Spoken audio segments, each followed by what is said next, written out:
Hey everybody, good afternoon. I'm so glad to see you. I'm Dr. Robin Gould, and here you are on lamnetwork.tv.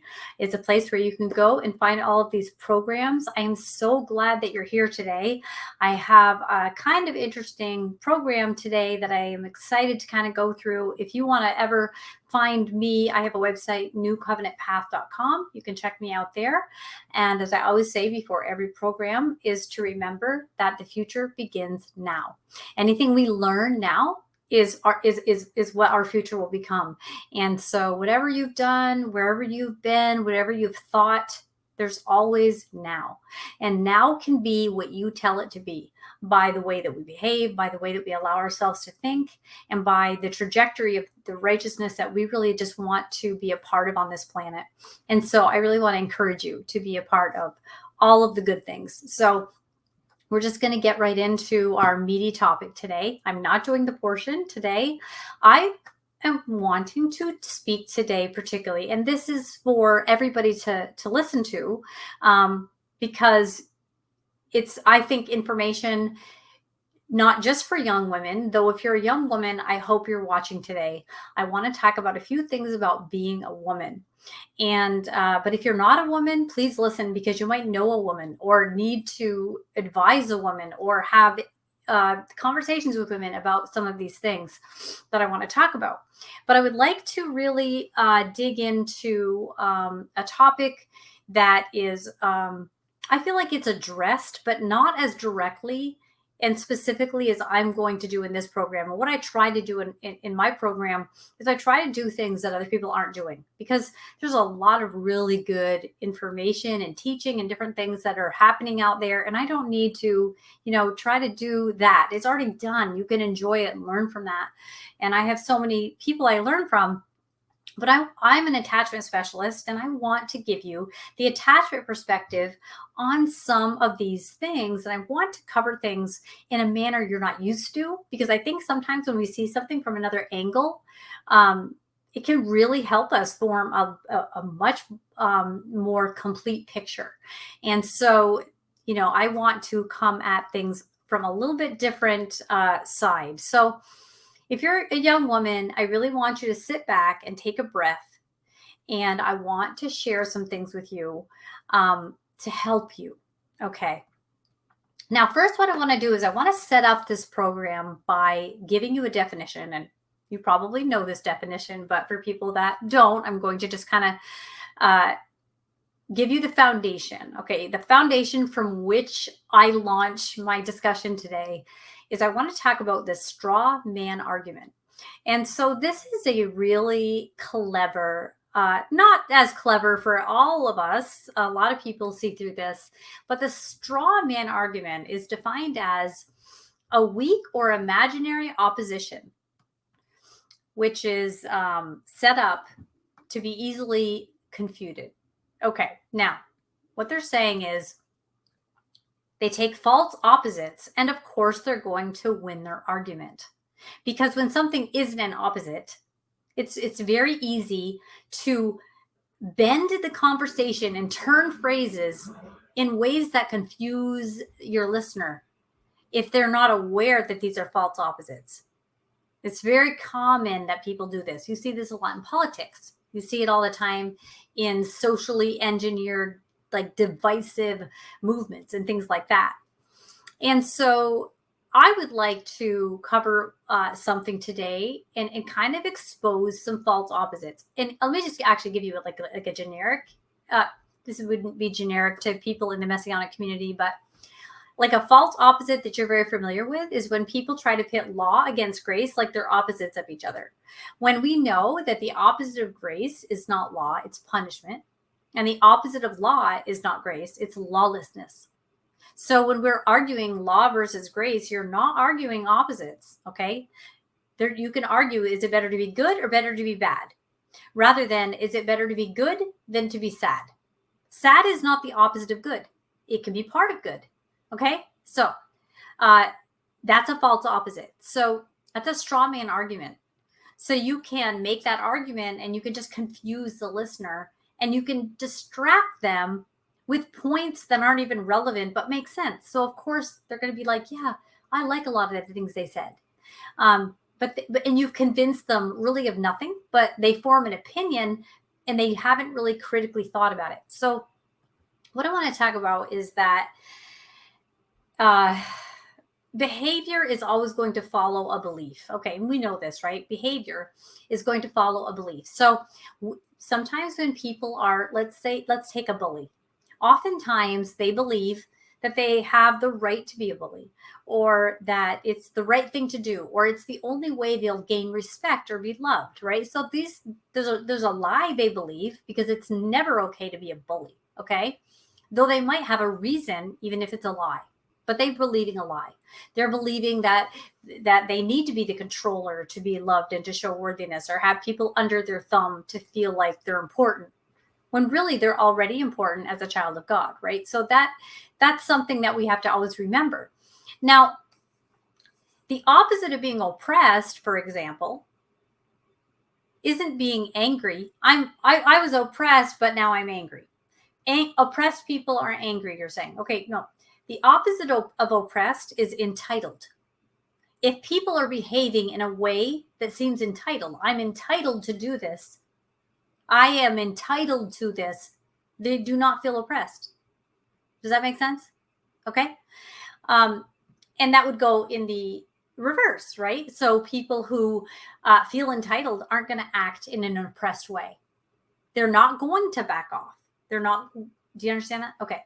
So let's just get our minds in. We're getting into our head, and we'll be in our heart too.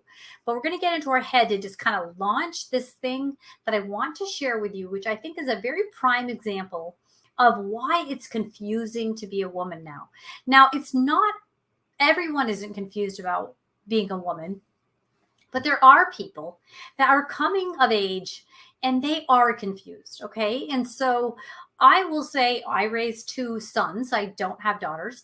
I have a niece who I consider a daughter, but the idea here is that I raised, they're in their 20s now. I've raised children with a value system that's no longer valuable to society and rewarded as it was when I was in my 20s, right? So that's unfair, but it is what it is, right? Well, women deal with this, and I'm seeing this happen a lot. There's a lot of things with social media, clever, awesome pictures, touching in on the feminine energy, and acting like this is really what a woman is. And if you really want to be in touch with your inner femininity and your feminine power, or whatever they want to call it, here's what that looks like. And they can take this stance and they can make an artistic argument for it. And they can word it in a way that's got imagery and is just evocative of like freedom and like wildness or whatever. There's all of these things happening, right? And you get social media is just a great place to just scroll through and form opinions you don't even know you're forming, because you're just constantly getting this information. And there's a lot going on in gender politics right now. There's a lot going on with women and patriarchy and religion and not religion and all that. And women, you have to navigate through a lot of this. You have to really understand when there's a straw man argument and they're going to win it. Now, I have an example of one that's in the form of a poem. Now, what this does, this poem I'm going to read you, and I do not, let me tell you something. I hope you're not watching this program and just taking a snippet and I read a poem and say, oh, Dr. Gould likes this poem. I don't like this poem, okay? I like the poem and that it's well written and I admire the cleverness of it, but I do not agree with the poem. But it's such a clever example of how lies are getting through and how it's really couched as what freedom. A lot of the times the things we think are freedom are a trap. And here come the allergies, right? And I'm sorry if you can hear them mowing, because they are, and I'm allergic to grass. So here we go. Let's just let me jump in. Freedom, like, for example, let's just look at freedom. So you're free to choose a menu of 500 things. Okay, so they give you a menu of 500 things. They say, well, listen, you have the right to pick between 500 things, but a lot of people just want the 10 item menu, right? Well, I want what I have the right, or I can have. What's possible for me to get? Well, 500, and it's lunchtime. Okay, and you get this menu with 500 choices, and you're like going through them, and you're like, oh my gosh, I'm trapped in all of these choices. Like, it's almost like a trap, right? And there are a lot of other things women face, choices that they're given, that if they are not, that they carry and that are painful and that shouldn't be given to them, because that sets them in a trap for a decision-making process that shouldn't have happened. And you might know what I'm talking about, but here's what I want to talk about. I want to talk about the artistic presentation of a lie and how convincing that can be. Okay, now I remember as a child, I was taken to the movie when I was in the 3rd grade. I was taken to the movie Grease. And I remember that movie very specifically because they gave me a very false picture of a woman at the end of the movie. So, spoiler alert, I'm sure you know what that movie's about. It was about a woman that was a senior in high school, woman and man, and they'd met during the summer, and she was wholesome, and he was wholesome at the summer, but really in real life, they were from different places. She was from Australia. But then she doesn't go to Australia, and she ends up going to high school with him. But he wasn't wholesome. He had put on an act, or he was putting on an act at school where he, would smoke, and he would, be with all the girls and just do all the gross stuff. But he was really cared about her, and they went on this on and off again relationship throughout Greece, right? Where she's trying to deal with the friends that she doesn't have anything in common with, and she's teased constantly, and yet he can't let go of his feelings for her. And toward the end, he starts thinking, I'm going to quit smoking. I'm going to stop, doing all these rebellious things and be with her. But the way the movie, and I remember seeing that, I remember like it was yesterday in the 3rd grade. I remember looking and thinking, he's smartened up. And he's picking the right kind of woman. This really loyal, beautiful woman who was like perfect for him if he, in the best side of him. But then she comes out smoking herself in this really disgusting outfit. And I remember as a child, I was just so disheartened. I was crushed when I saw that she had capitulated to this mob mentality of like being popular and in this gross way. And I was mortified. I was so upset. I felt heartsick. I had a stomach ache because I knew even as a 3rd grader that this was wrong. And this movie was cleverly trying to make you think that was the way it should be for a woman to be free and choose to throw off the shackles of wholesomeness and go into rebellion. Okay. Well, what comes with smoking?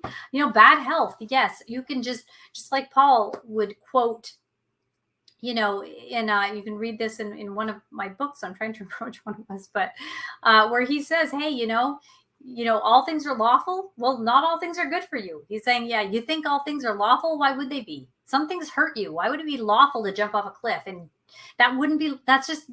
why would the Father say, do this if it would hurt you? Like, no, we have a very logical God, a divine God, a God that gives good instructions. And so anyway, we're getting this fake opposite of a woman. And it's presented in media. It's presented in social media. It's presented in movies.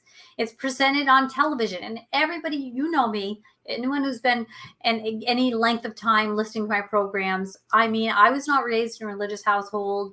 I'm not skirts only. You don't see me being, fake, overly pious person. Like, I'm not trying to push anything like that.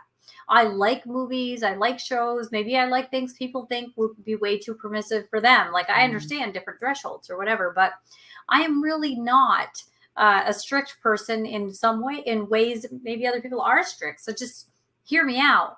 When I'm telling you I'm picking this up and it's really bothering me, just please hear me. I'm not coming from, the mom position of just being overly pious or whatever. No, I'm telling you, this is a trap. This is a snare and this is a trick. And I want to expose one of these today. So, the question of being, what does it mean to be a woman? Now, a lot of people would think in religion, right? Women don't have any power, and they misunderstand misinterpret all these scriptures that are culturally related, and the words aren't even translating. And we develop patriarchy in this really sick way. And I just hate that. I mean, it's just sucks the life right out of me when I see it happening. And I see a lot of women coming out of that. And it hurts the men too, of course. But let's just I'm going to look at one. This is a proverb. Let's see, 14:1. Let's just see this one proverb. I'm just going to take one here. The wisest of women builds her house, but folly with her own hands tears it down. Mm-hmm. So where a lot of people will see women in religious systems as having no power or not being equal or whatever, I repudiate that with every cell in me. Absolutely don't believe that. And I don't believe the Bible teaches that. Here, what you're being told is that women have positions of power and they have to bear the responsibility of the power they're given. They build their house, but with folly, she has the ability to tear it down. Only a powerful person can build or tear down, right? So women have power.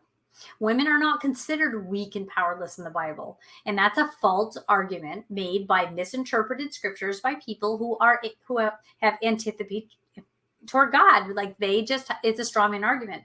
It's not real. But a lot of times the Bible's presented improperly. And I will, you can quote me on that. But the Bible sees the woman as a very powerful figure. And in fact, the woman is the representation of the thing the Father is after the most, right? The thing he pursues, sacrifices for, and adores, and puts all his time into, right? The bride. Okay, so just understand. Women, God loves women. And he uses women. He uses women as teachers and leaders in all these different ways. And but here's something I found, and it really touched a nerve because I read it and it was so well written and it was so untrue. And part of it was true that I knew it was damaging. And I want to read it. Now, this is written by a woman. Let's see if I can get her name here. I'm not very familiar with her. Let's see her name. Let's see. Her last name is Berger, and I think her first name is Sane. Yeah.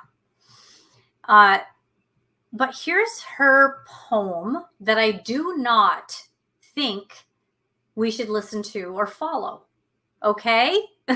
So I'm going to read a poem, not to credit this as a good piece of art, though it's well written. But it's interesting. I had an argument one time with a school. They were teaching evolution.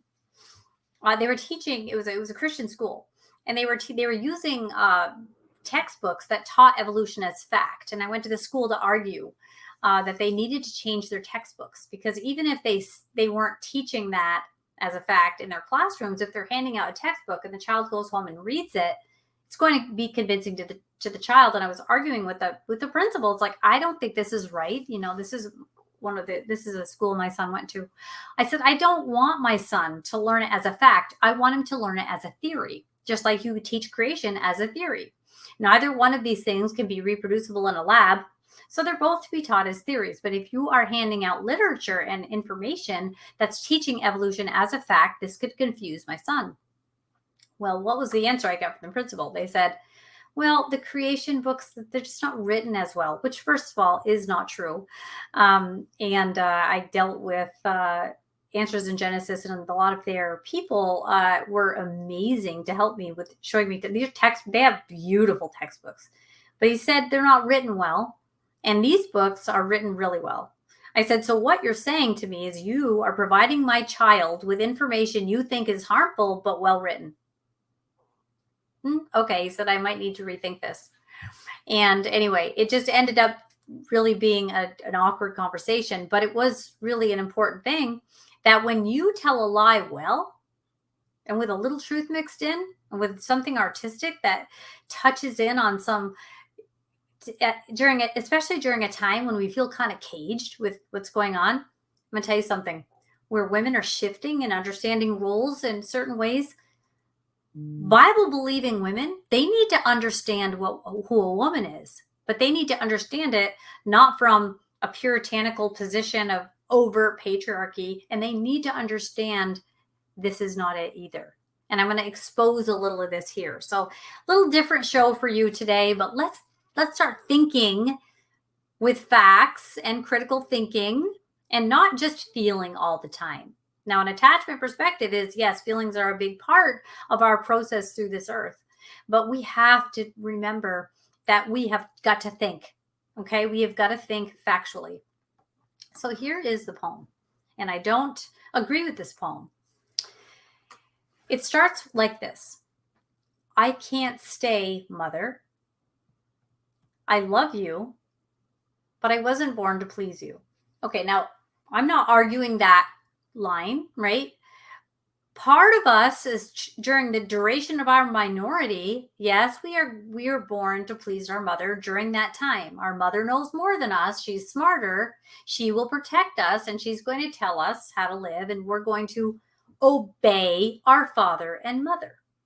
All right. So this is a straw man argument already that I wasn't born to please you. This implies that her whole purpose in life is either to not please the mother ever, or that was your whole life's calling forever. Well, the Bible says none of that. Okay, straw man argument. I wasn't born to please you.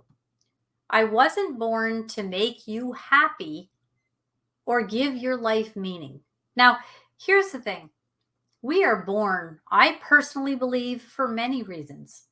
I believe we're born because the Father wanted to have free agents that loved him back on their own free will. People he made and is proud of his creation.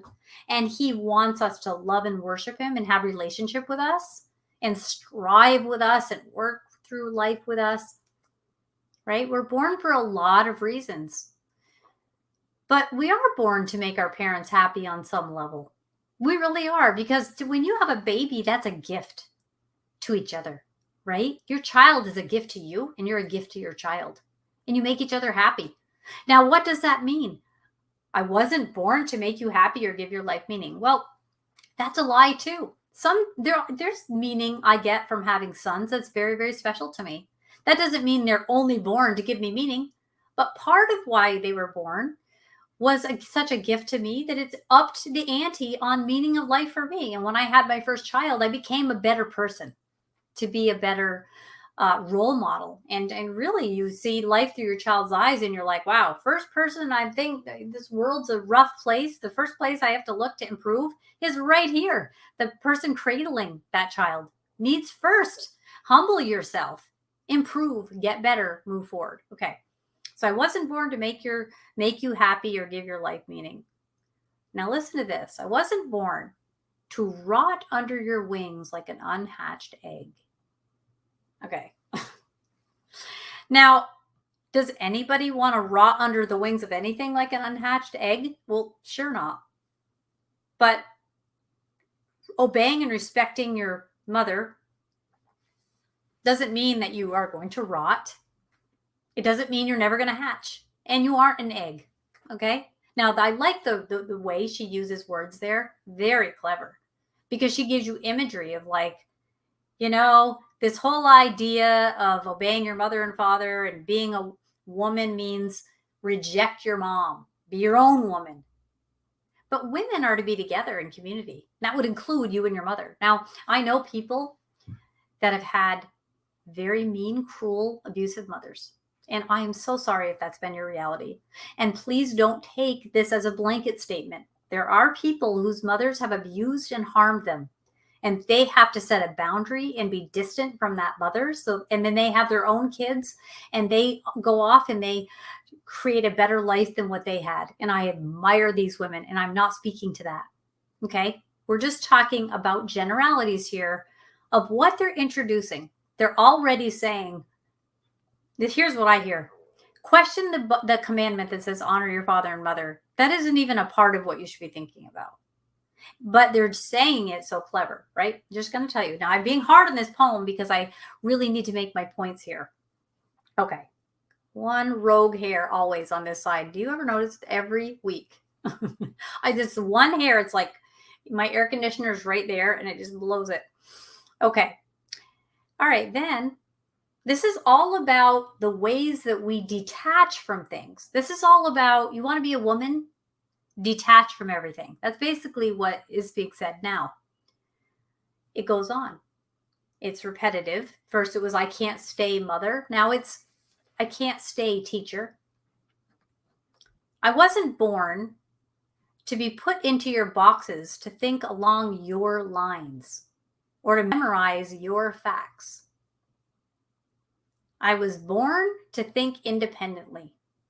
Okay, now let's go into this. Now, obviously, if you have a teacher and you agree with what they say, you're not a woman. That's kind of what they're saying.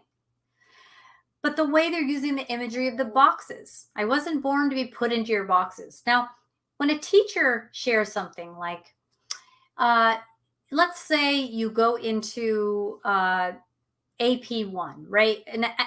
Anatomy and physiology, right? And they say, don't stand behind the bus terminal long. There's a lot of toxins, right? Are you being put into a box? But someone taught you that. Here's what your lungs will aspirate, and here's where what this will do.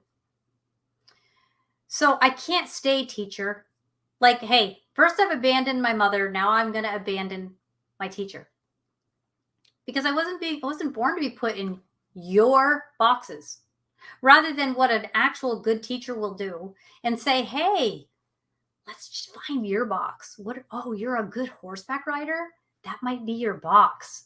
Awesome. Because guess what? If you have a box, you can get cozy and good at it and set parameters around what you're going to invest in so you can become good at one awesome thing. And that's a great way to learn, right? Oh, but you're also good at tennis? Well, make a choice or just do each part-time. Maybe you can just be a horseback riding teacher and not Olympian or whatever. Like there's ways you can teach and not put them in your own box. So if I'm ever teaching anybody anything, right? Say I'm teaching somebody something. I'm not like, here's my box. I'm an attachment specialist and I run this business or whatever. Here's how you do that. It's like, I'm not ever saying that. Most teachers aren't saying that. But this is basically kind of a departure from any authority. If I have a teacher, I'm going to get put in their boxes. I'm going to have to think along their lines. I'm going to memorize their facts. It's not even going to be meaningful to me.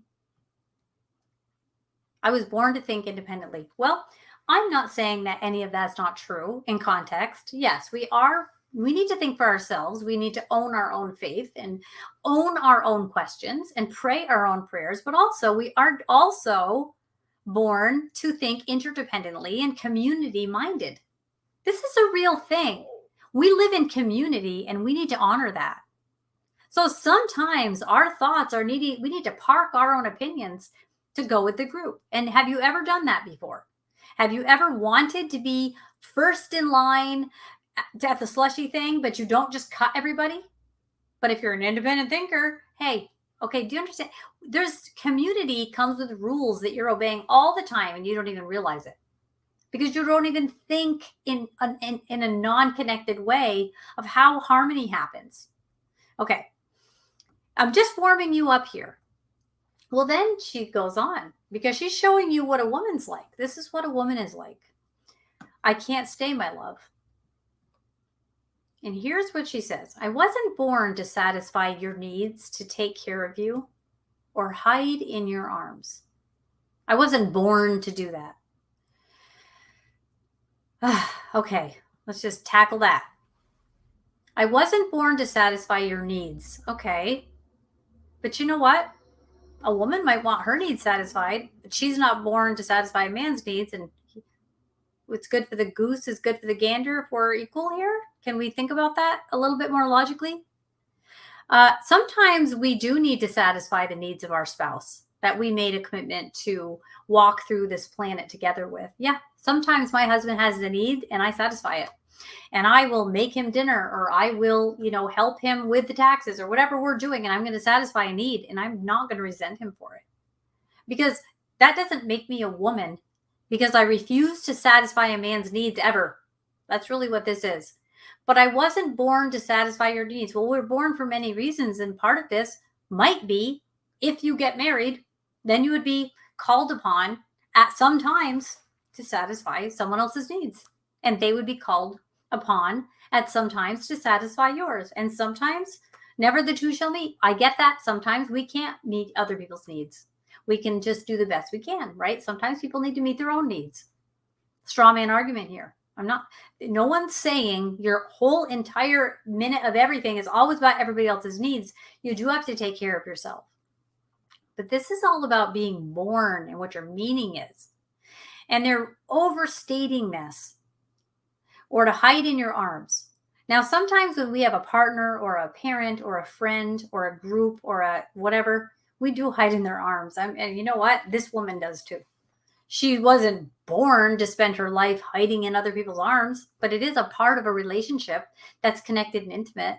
And we do protect each other. Read through the Bible. The Bible's nothing if it isn't communities that stand up for each other and got each other's back, right? That's what the Bible is how to love God and love people, right? I wasn't born to make myself smaller or to be taken for granted. Because that's what they're saying. If you satisfy the needs of your partner and hide in their arms, you're obviously smaller and taken for granted. Now, if you're hiding in the arms of someone because something's stressful, maybe that's the opposite of being taken for granted. Maybe you're being taken care of at a time of your need because your partner is satisfying your need. My husband just did this recently when I went through something very stressful and scary. I hid in his arms and he took care of me because he didn't take me for granted. And that didn't make me smaller. It showed me that I was the top priority in his life. Lie, right here in this poem, artistically presented. Don't be fooled. She goes on. I can't stay, boss. I wasn't born to make money for others. I wasn't born to follow orders or to repeat the same day over and over again. Okay, well, that's a pretty sweeping generalization. I can't stay, boss. I'm quitting my job, boss. I still have a mortgage and children to feed or a car payment to make. But but boss, you hired me. I'm trained for the job or whatever. But I can't stay because I wasn't born. Because, when you pay me a paycheck and I get to pay my bills and eat food, well, other people benefit from the work I did. And I really was only born for myself. So when I get paid, oh, wait a minute, I'm getting paid. So when I work, I get paid so I can eat, and people might benefit from that. And that might not be such a bad thing. I wasn't born to follow orders. Oh, yeah? Okay. I wonder when this poem was made, why she's using punctuation. Is that orders? What did she have to check a box and agree to terms to post it, to publish it? Do you follow any orders there? Were you born to do that? But in my job that I'm getting paid for so I can eat and pay my car payment and go to Disneyland and tithe, whatever, I wasn't born to follow orders. Okay, let's see how that works out for you. Well, we're seeing it now. Not too pretty, is it? Or to repeat the same day over and over again. What does that mean? You don't think it's okay to do the same job day after day for a few years, or maybe whatever. That's not why you were born. Maybe some people aren't. Maybe they have a different calling. Not all who wander are lost, right? Some people need to go and shake it up and change it up and do the different things every day. But let me tell you something. My sister owns a horse farm. And every single day, she brushes and exercises and feeds and takes care of those horses. and she wouldn't trade it for the world. And that is one free, independent woman. And she would beg to differ that she was not born to do that. So let's not speak for all women that some women love to do that. They love the same thing every day. They love to wake up and write poems every day. They love to wake up and do art every day. They love to wake up and be a lawyer and fight for people every day. Some people like that. Doesn't make you a woman because you don't like that. I wasn't born for boredom. So basically, if you have a job where you do the same thing every day, you're bored. Well, I can refute that. I can tell you, I've had a job for 23 years and it's never become boring. Doesn't mean I'm not transitioning into other, ways to do things, but I'm just going to say, let me move on. I can't stay master. What is this deal here? Who is she talking about? She's talking about parents. She's talking about teachers, boss. Now she's talking about master. Who has a master? What are we talking about here? Master. This almost makes me think she's referring to God, but she doesn't say it. But I don't know. Are you getting that feeling? Is the wind blowing you in that direction as you're getting sucked into the artistry of her words? Because she gets more artistic as we go. I wasn't born to follow your ideas of what truth is or to live according to your dogmas. This reeks of don't listen to God. I was born to find my own truth and make my own rules. Okay, well, that sounds beautiful. You go ahead and make your own rules and see how that works out when other people have different rules, okay? How about that? Let me just talk about one thing. Sabbath keeping. Sabbath is on the 7th day. We call it Saturday.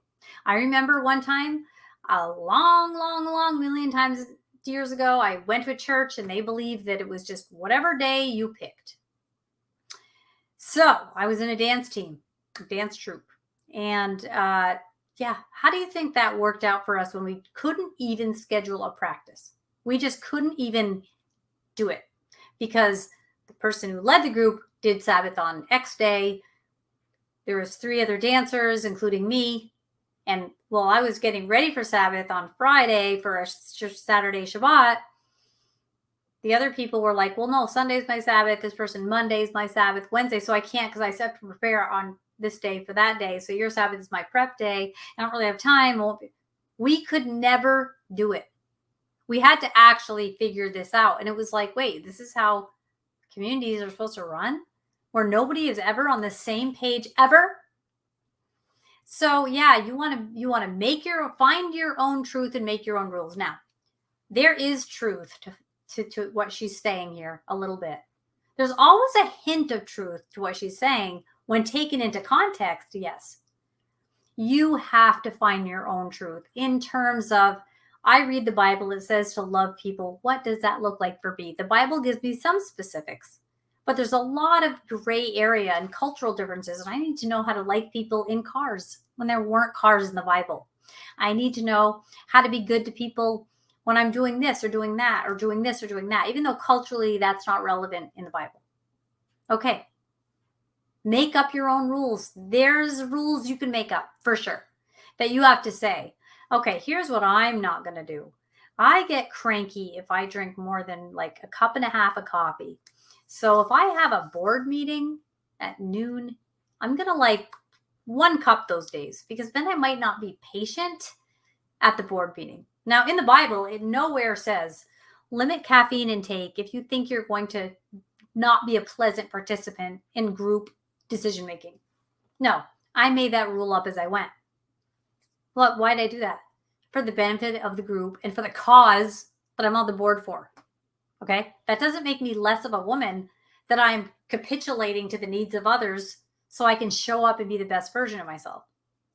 But all of this is just bringing this self-worship, and they're disguising it as femininity, because here's where it goes next. I was born to meet life full on, because if you follow rules or have the same job or your mother's happy or you're good to your spouse and you're meeting your spouse's needs, You're obviously not meeting life head on, like full on. And here's what she says that she was born to do, that we are born to do as women. This, or her, which she would say, hey, women, get in touch with this. This is what she lists. I was born to meet life full on. And here's her description of meeting life full on. I'm not trying to be mean to this person. I'm just pointing out information I disagree with her on. And as a person, I'm sure she's lovely. Okay. Meeting life full on is this: to get lost on Indian trains. Okay, that sounds beautiful. To get lost on Indian trains. What are you talking about? What Indian trains? That's not even real. That's bringing me into fantasy land where I think I'm doing facts. Okay, so I've gone from make my own rules to getting lost on Indian trains.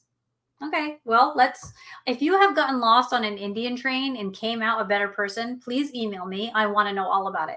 I want to hear the whole story. Come on the show, actually. We'll do a split screen. Anyone lost on Indian trains? Okay. To be seduced by dangerous men. Okay. You want to be a real woman? Please be seduced by dangerous men. What? When you get off the Indian train you were lost on, please be seduced by dangerous men.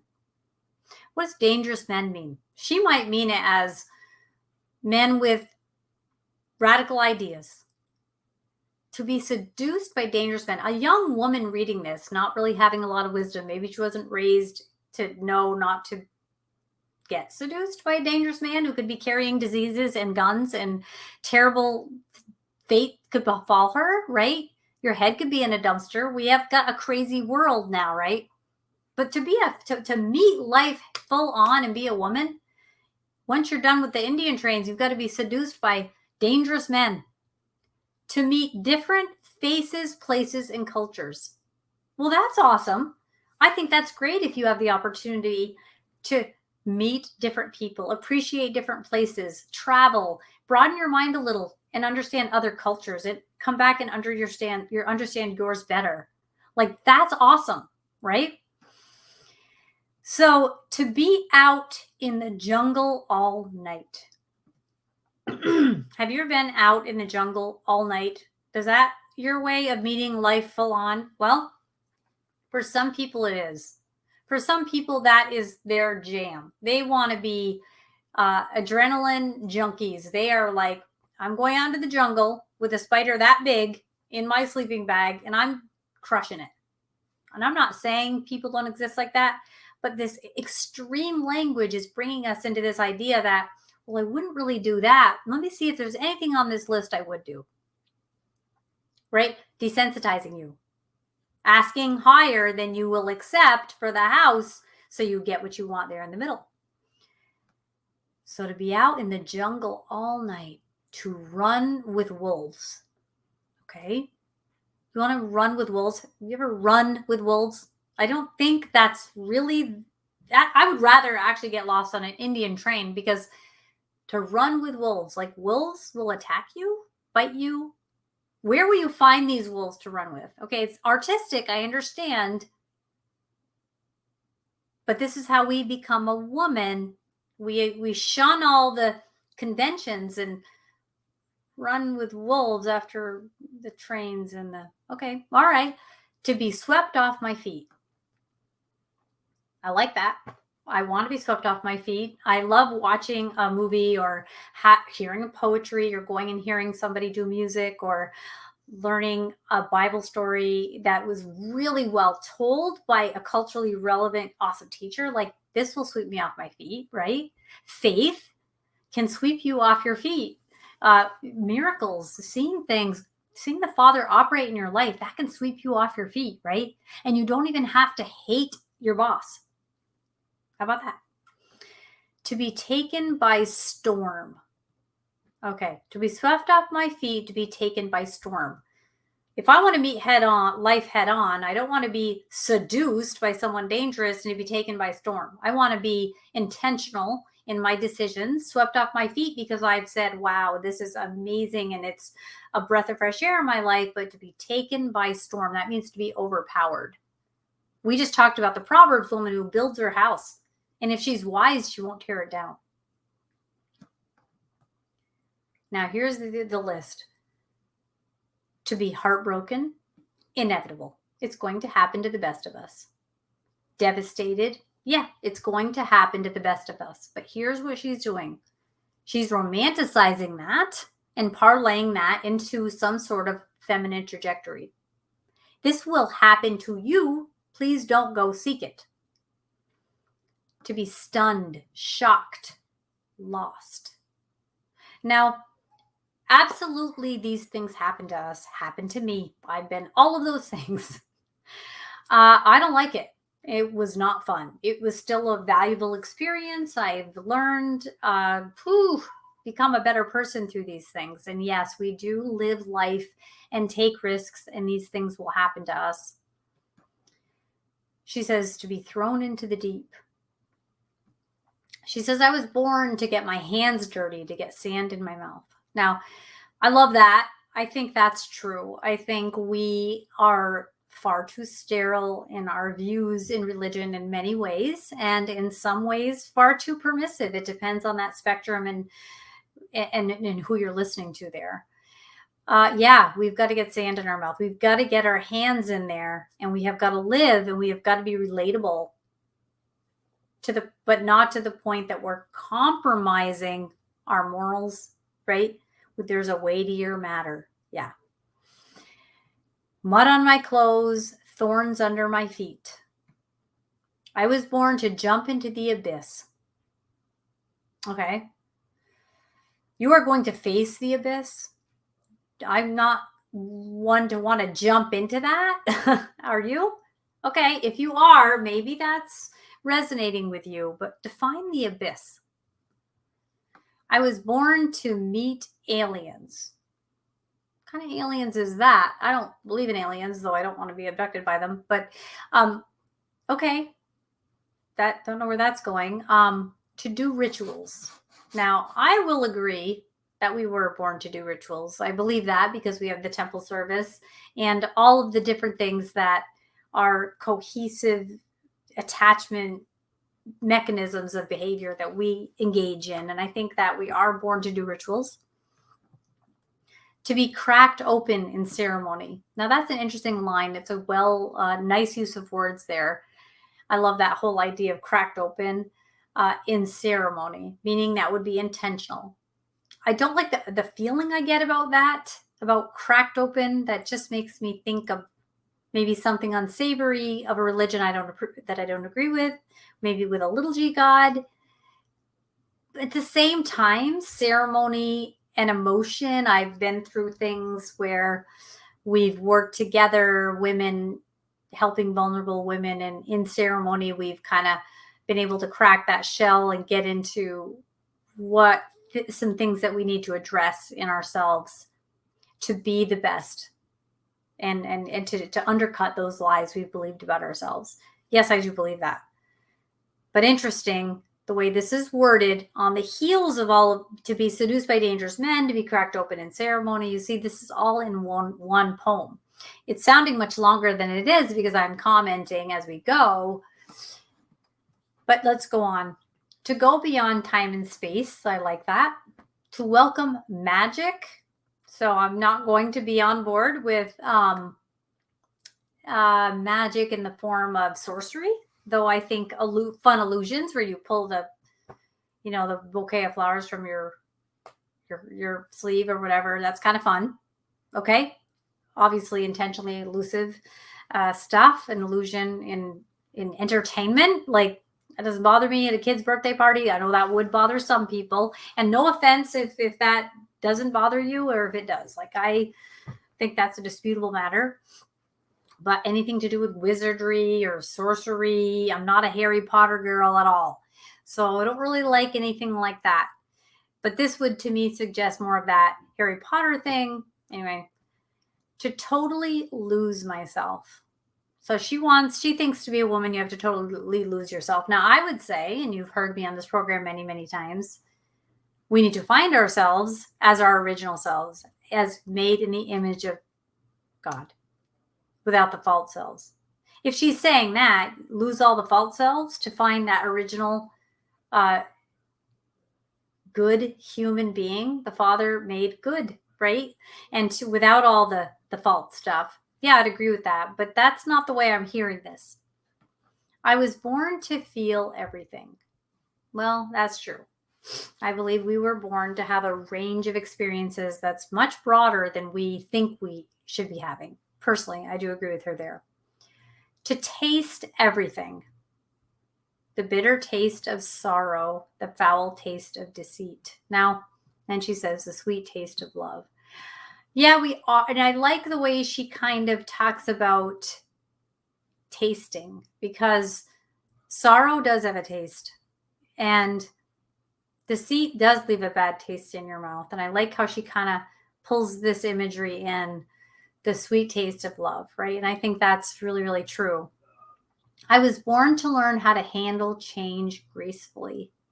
So I like that she's switching into not, before it was, I have to almost change is my God and I can't do everything day after day. And now she's saying, well, if change comes, I want to handle it gracefully.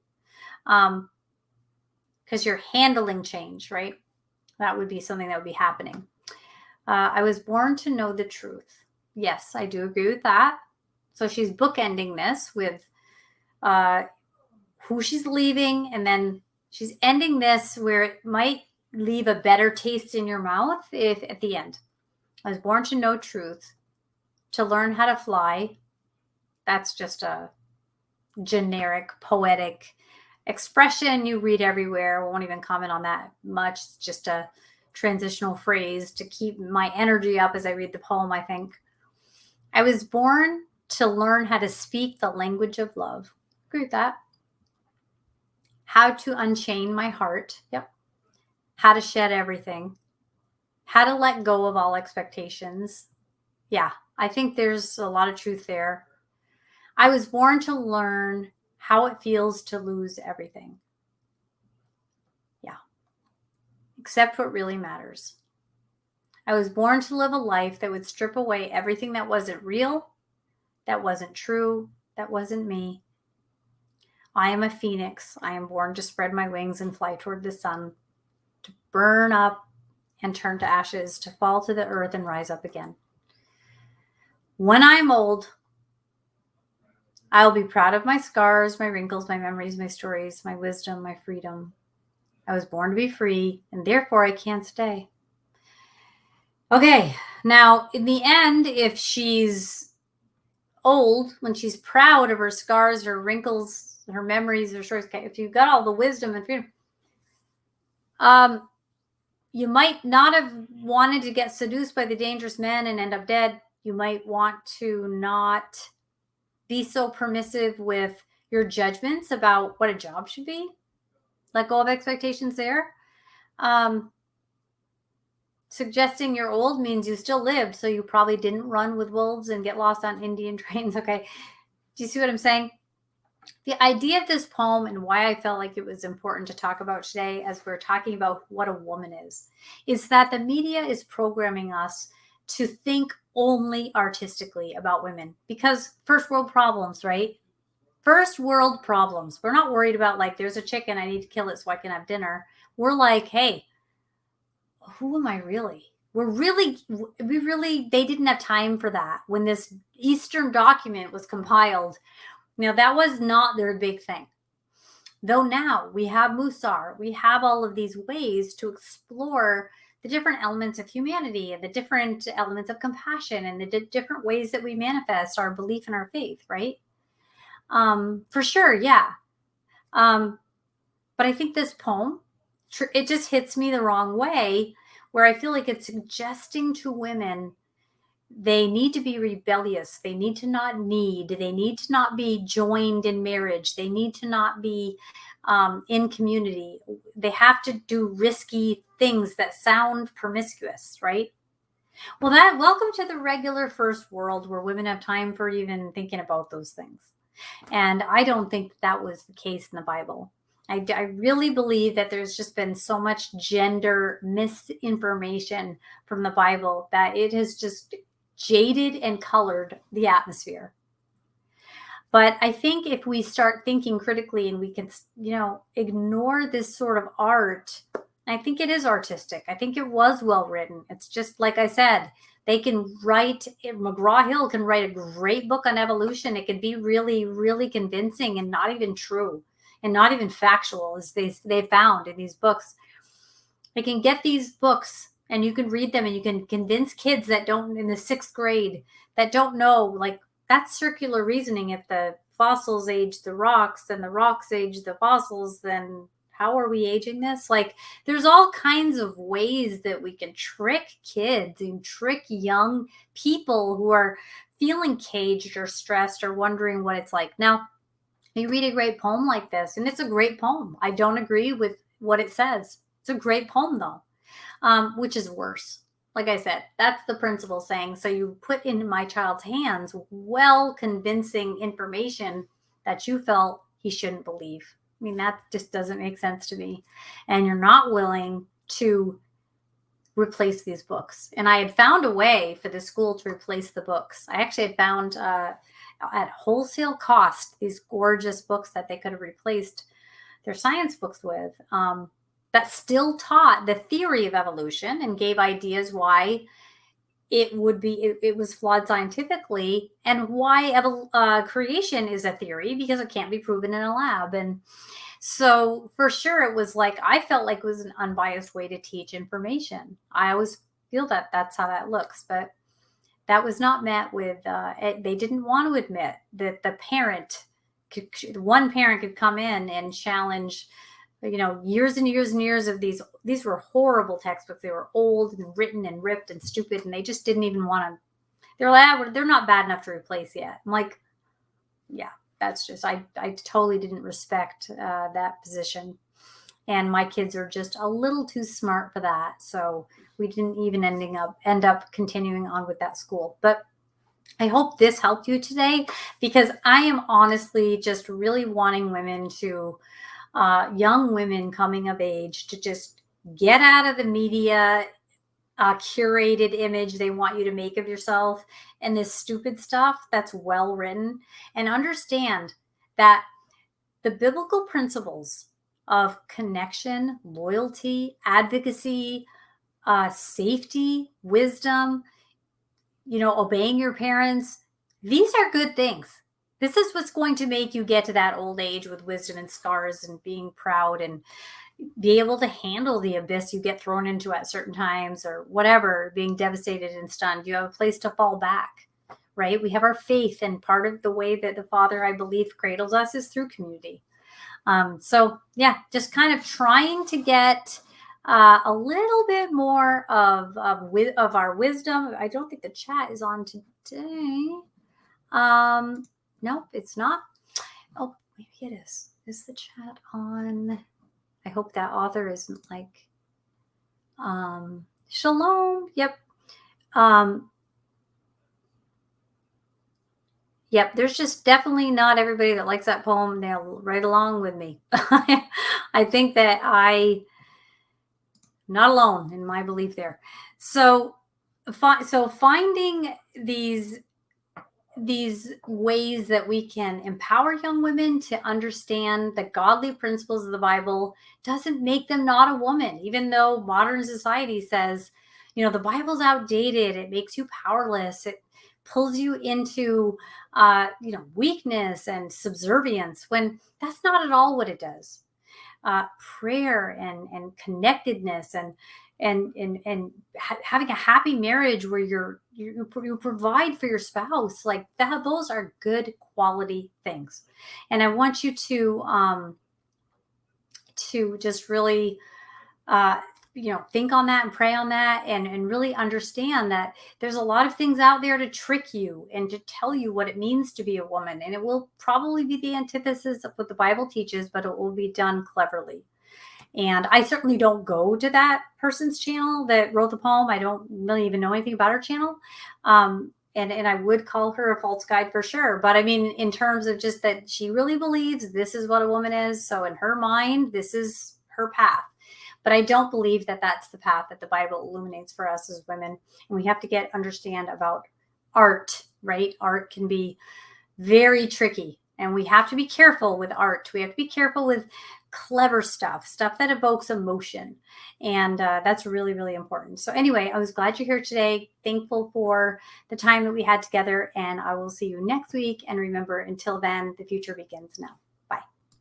We are richly blessed to bring you what we believe is the fullest, most diverse, yet up-to-date progressive teachings, discussion, and prayer programming you can find anywhere on this planet. Be sure to take the tour of the MessianicLambRadio.com website. I'm Susan Hoogie, thanking you for joining us on the Messianic Lamb Video Network.